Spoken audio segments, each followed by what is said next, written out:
Os efeitos do álcool. A gente vai ver agora na reportagem da Valéria Almeida. Um gole. 2 goles. O copo inteiro. Com ou sem colarinho, não importa. São infinitas rodadas, incontáveis brindes.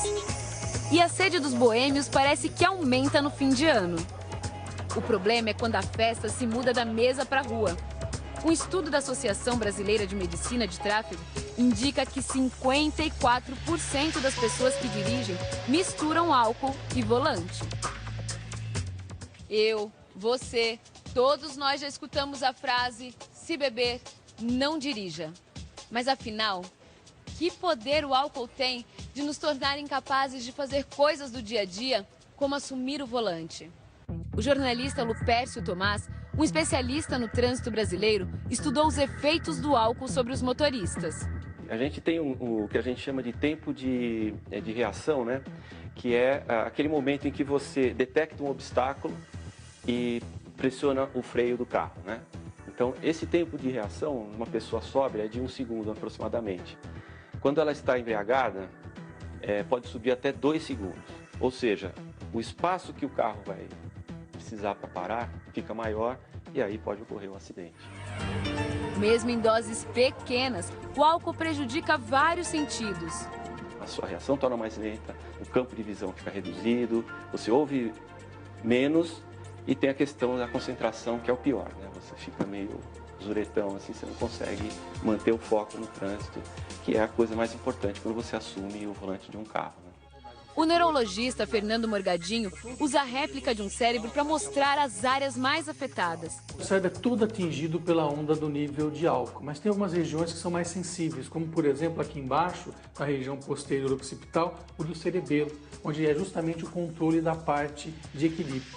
Outra região importante é a região frontal, é justamente a região da decisão, quando você tem que decidir se você vai ultrapassar ou não, se dá para ultrapassar ou não, essa região é importante. Se você tomar uma decisão errada ou mal adequada, há uma dificuldade de coordenação, você então tem um acidente com risco para você e para os outros.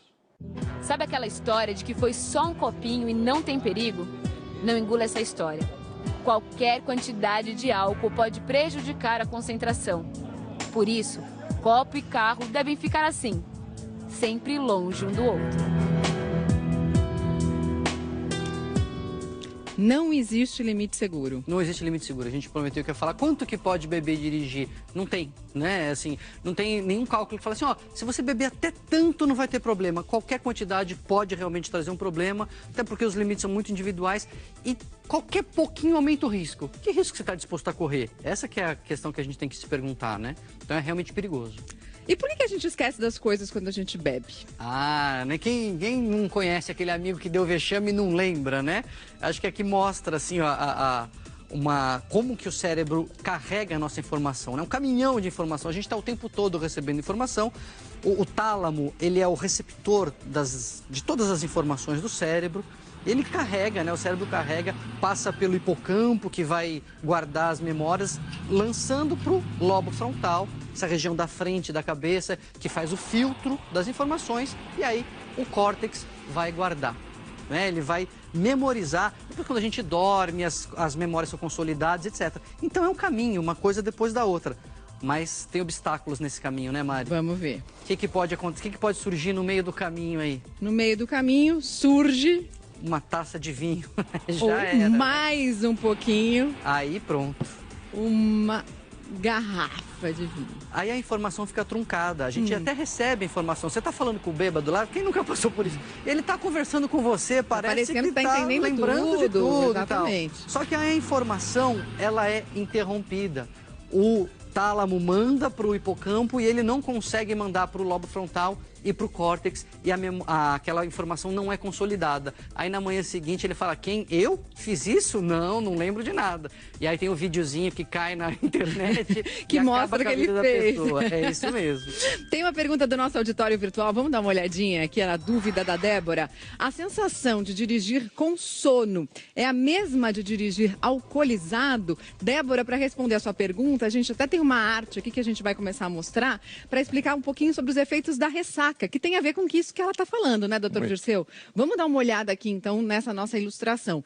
Tá lá, fulaninho começa a beber e vai direto o efeito do álcool no sistema nervoso central, é isso? A absorção cai na circulação, vai ao fígado, passa pelo fígado e rapidamente chega ao sistema nervoso central. O efeito é imediato, né? E a gente começa a ter umas alterações, umas alegrias, começa a ficar desinibido, a gente fica alegre, brincalhão, contador de piada. Mas o nosso e cérebro a gente tá pode evoluir efeito. para outras coisas, né? Por que acontece isso? As sinapses são atacadas, né? Os neurotransmissores são atacados pelo álcool. O álcool inibe a ação desses neurotransmissores e as coisas não chegam lá em cima como deveriam chegar, né? Como acabou de ser explicado ali.